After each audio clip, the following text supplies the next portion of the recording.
అన్నదాత కష్టానికి ఫలితాన్నిచ్చే మకర సంక్రాంతి అంటే అచ్చంగా పాడి పంటల పండుగ.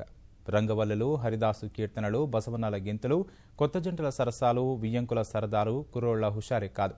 కోళ్ల పందాలు, ఆవుల అందాల పోటీలు, పొట్టేళ్ల కొమ్ములాటలు, తెలుగోడి రాజస్థాన్ని చాటే ఒంగోలు గిత్తల బండరాళ్లుగా కూడా 3 రోజుల కన్నుల పండుగను రసవత్తరంగా మార్చేది, పల్లెశోభను ద్విగుణితం చేసేది ఈ పోటీలే.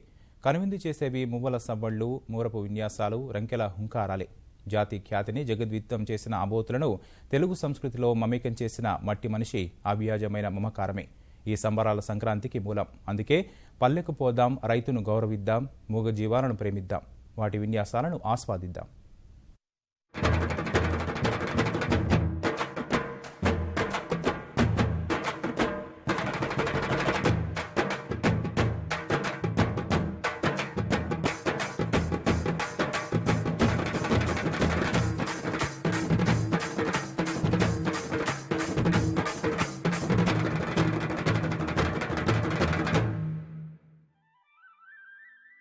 వ్యవసాయం జీవనాధారమైన భారతావనిలో అనాదిగా మూగజీవాలకు ఎనలేని ప్రాధాన్యముంది. 1970వ దశకం వరకు కాడెత్తుల్లేని వ్యవసాయాన్ని ఊహించలేం. ఆలమందలేని తెలుగు లోగిళ్లు కనిపించవు. అందున తెలుగు జాతి వైభవాన్ని విశ్వవ్యాప్తం చేసిన శ్రేష్టమైన ఒంగోలు జాతి వృషభాలతో రైతన్న అనుబంధం విడదీయరానిది. సౌభాగ్య ప్రధాయినిగా భావించే పుంగనూరంటే ముచ్చటపడిని వారుండరు. కొమ్ములు తిరిగిన కాంక్రేస్, ఎర్రటి మేనితో ఆకట్టుకునే రెడ్ సింధి, వెడల్పైన నుదురు, తీక్షణమైన చూపులు, పొడవైన గిట్టలతో ఆకర్షించి తెలంగాణ టీవీని చాటే తూర్పు జాతి ఎద్దులు, ఒంగోలు జాతి రాజసం, మన్ననూరు మచ్చలను పోలిన దేవరకట్ట ఎద్దులు, బలిష్టమైన గంగడోలు మూపురంతో అబ్బురపరిచే గుజరాత్ గిర్ ఎద్దులు, ఆవులు, బెజ్జూరు జాతి గిత్తలతో కొలువుదీరిన పల్లెలు, వాటి ఆనవాళ్లు నేడు కరువయ్యాయి.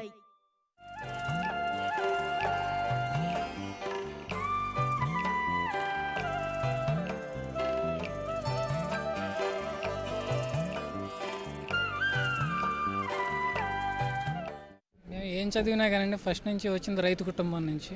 మూలాలు మర్చిపోతే కొంచెం ప్రమాదం. సో ఆ మూలాలను బట్టి మాకు మా తాతల నుంచి, మా నాన్నగారు, మా పెద్దనాన్నగారు వీళ్ళందరూ ఇట్లా వాటిని మేపి వాటిని పోషణ చేశారు. అలవాటు ఇప్పటికీ మాకు ఇంకా అది పోకుండా మా తరం కూడా ఉంది. నెక్స్ట్ మా ఫ్యూచర్ కూడా ఉంటుందని ఆశిస్తున్నాం. ఇది ఒక సరదానే కాదండి, అంతరించిపోతుంది జాతి.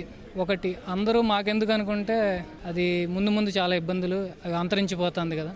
అంతరించిపోయే జాతిని ఏదో ఒకటి కొంచెం మా వంతు సాయంగా ఏదో ఒకటి చేయాలని అనుకుంటున్నాం. ఇది వ్యవసాయం పనిగా ఉపయోగించుకుంటామండి. ప్రస్తుతం ఉన్న ఆర్థిక పరిస్థితుల దృష్ట్యా మేము పందాలకు పాల్గొంటూ ఉంటామండి. ఈ పందాలు అనేవి ఏదో రైతులు కొంత రకమైన అపవాదులు ఉన్నాయి, ఏదో హింసిస్తారు, అలానే వీటిని మా సొంత బిడ్డలతో సమానంగా చూస్తాము. పందాల్లో కూడా అదేవిధంగా ఇప్పుడు పిల్లలు తప్పు చేస్తే దండించినట్టు ఏదో కొద్ది గొప్ప దండిస్తాము, తగుమాత్రంగానే ఉంటుంది. ప్రదర్శనలో గెలిచినప్పుడు ఉండే ఆనందం మాకు ఇంకెక్కడా రాదండి. బలిష్టమైన దేహదారుఢ్యం, ఆకట్టుకునే రాజసం, తిరుగులేని పౌరుషం, గోపురం లాంటి మూపురం, కొండలైనా లాగేసే బలం, నడకలో టీవీ, సులువుగా మచ్చికయ్యే లక్షణం ఒంగోలు కోడెదూడల సొంతం. జగద్విదితమైన ఆ గిత్తల సత్తా ఏ పోటీల్లోనైనా మేటిగా నిలవాల్సిందే. ముందొచ్చిన చెవులు కంటే వెనకొచ్చిన కొమ్ములు వాడి అన్న చందంగా కొత్త పుంతలు తొక్కుతున్న యాంత్రీకరణతో రైతన్నకు జోడెడ్ల సహవాసం భారమైంది. సర్కారు సాయం కరువవ్వడం వల్ల ప్రైడ్ ఆఫ్ నేషన్ గా పేరుగాంచిన తెలుగు జాతి గౌరవం నిరాదరణకు గురై విదేశీ గడ్డపై రంకెలేస్తోంది. అయితే తెలుగు సంస్కృతి సంప్రదాయాల్లో మిళితమైన ఎడ్ల పందాలు, ఒంగోలు జాతి గిత్తలపై ఉన్న మోజుతో కొందరు ఔత్సాహికులు వాటిని సాగుతున్నారు.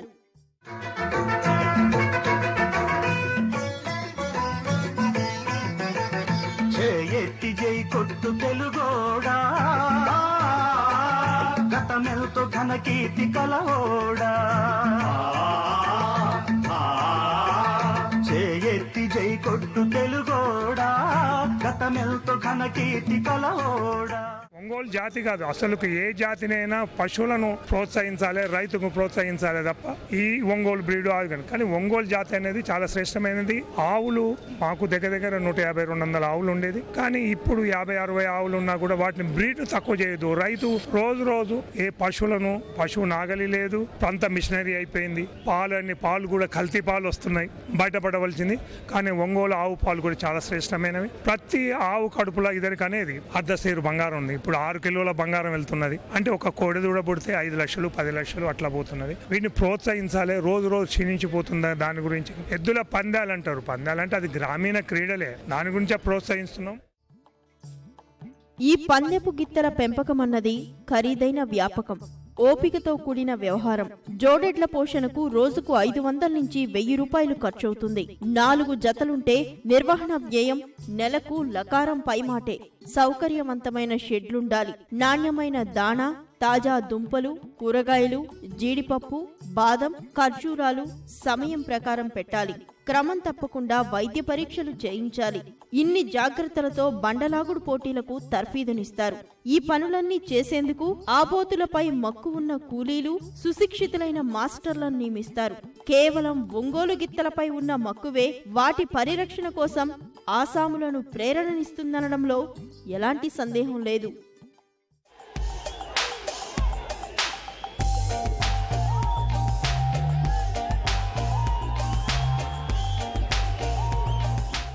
మా ఫ్యామిలీ మొదటి నుంచి మా తాతల నుంచి కూడా వ్యవసాయం ఎద్దులు బాగా చేసేవాళ్ళం. అప్పటి నుంచి ఎడ్లు అంటే దీంతో ఒంగోలు ఉండే, మైసూరు ఉండే.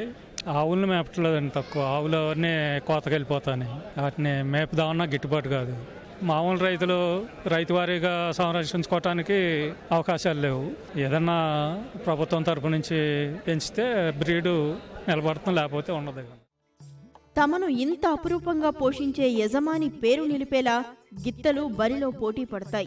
చిన్న శాసనం, పెద్ద శాసనం ఏదైనా లాగడంలో సత్తా చూపుతాయి. పందాల మీద పందాలు, అవార్డులు, రివార్డులు కొట్టి యజమానికి అపూర్వ కీర్తి ప్రతిష్టలు సంపాదించి పెడతాయి. కాబట్టే ఆ బోతులు కథన రంగానికి కదిలి వస్తుంటే చూసేందుకు 2 కళ్ళు చాలవు. బండలాగుడులో వాటి పట్టుదల ముచ్చటేస్తుంది. రైతుల కేకలు, ఆహుతుల అరుపులతో జత కలిపి రంకెలేస్తూ అవలీలగా కొండలాంటి బండను ఇట్టే లాగి పడేస్తాయి.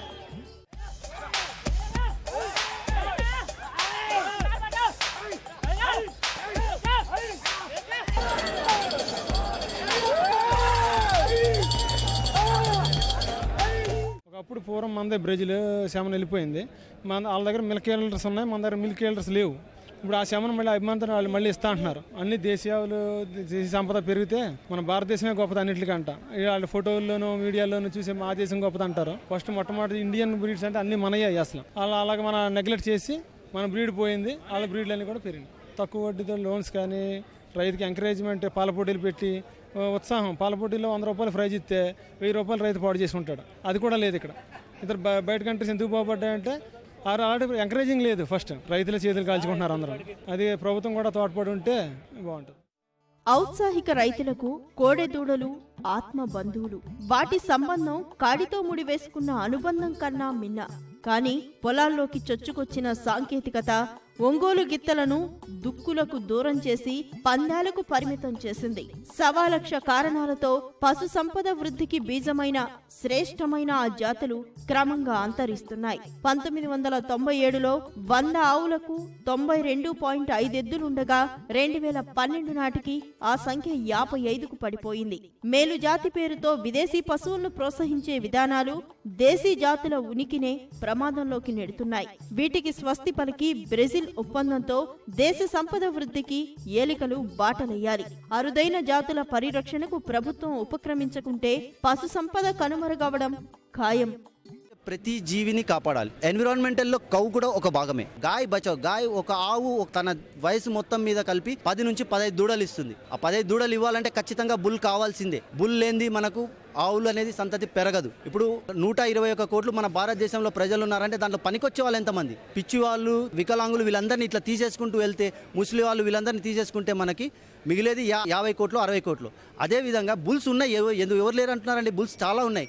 కానీ పనికొచ్చే బుల్స్ ఎన్ని ఉన్నాయి? నేను అడిగేది అదొక్కటే. పనికొచ్చే బుల్స్ ఎన్ని ఉన్నాయి? దాన్ని మనం పెడిగ్రీ బుల్స్ అంటాం, లేకపోతే మనం ప్రొజెనీ టెస్టెడ్ బుల్స్ అంటాం. ఈ ప్రొజెనీ టెస్టెడ్ బుల్స్ మన ఇండియాలో లేవు. ప్రొజెనీ టెస్ట్ చేయాలంటే కనీసం అంటే 10 నుంచి 15 సంవత్సరాలు పడుతుంది. అంటే దాని నుంచి పుట్టిన దూడ, ఆ దూడ ఎన్ని లీటర్లు పాలిస్తుంది, దాని దూడ ఎన్ని లీటర్లు పాలిస్తుంది అనే 2 జనరేషన్ లిస్ట్ మన దగ్గర ఎక్కడైనా ఉందా? యాంత్రికమైన నగర జీవితం నుంచి ఉపశమనం పొందేందుకు పల్లెబాట పట్టిన పండుగ జనానికి సాంస్కృతిక కార్యక్రమాలు వినోదాన్ని పంచితే కోళ్లు, పొట్టేళ్లు, ఎడ్ల పందాలు, జవసత్వాలు తొడుగుతాయి. ఫలితంగా మన సంప్రదాయాలను గౌరవించుకుంటూ జాతి సంపదను కాపాడుకుందాం.